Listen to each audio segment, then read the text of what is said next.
Hillary Clinton signs a new deal supporting efforts to fight AIDS in South Africa. And strikes across South Africa resulted in almost 3 million working days being lost in the labour market last year. I'm Richard Brooks.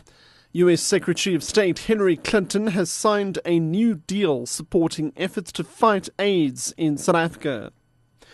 The US has spent 25 billion rand since 2004 supporting South Africa's fight against HIV/AIDS. The country now runs the world's largest AIDS treatment program with more than 1.3 million people receiving antiretroviral drugs. South Africa has the highest HIV infection rate in the world, with about 5.8 million people having tested positive for the virus. Clinton explains. South Africa will become the first country in Africa to plan, manage, and pay for more of your own efforts to combat the epidemic, while the United States will continue to provide funding and technical support through our PEPFAR program. Strikes across South Africa resulted in almost 3 million working days being lost in the labour market last year.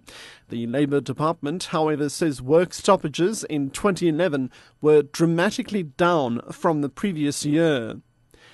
Deputy Director General Les Kettledas says more than 20 million working days were lost in 2010. The winter period from June to September still remains as what is generally known as the strike season, and 87% of the working days were lost during this time. An application by the Gert, Sibande and Luthuli municipalities in Mpumalanga to appeal the North Gauteng High Court's judgement to provide basic water services to residents has been dismissed with costs. Residents complain that their water supply has not been suitable for human consumption since January. Earlier this month, Judge Moses Mavundla ruled against the two municipalities.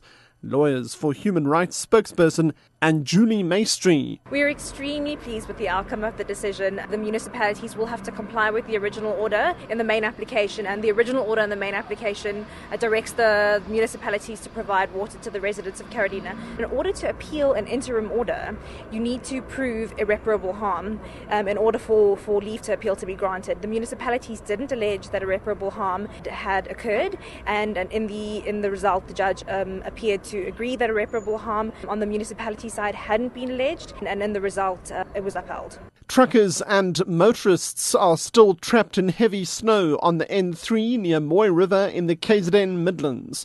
Emergency services and Gift of the Givers are assisting them.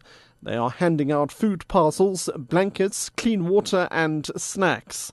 Zakele Ndlovu says they started helping since yesterday. As soon as we heard and seen on TV about the ice and the snow on our national road, we have to come as foundation, come and assist the people who have been stuck in the road. And then we brought to them some blankets and biscuits, soup and water as well. Most of them, the trucks that we have seen just now, they've been heading to Johannesburg from Durban. And those who are coming down, fortunately, some of them, they're not really caught in the ice, but many of them, they are caught in the ice. They're the one heading to Johannesburg.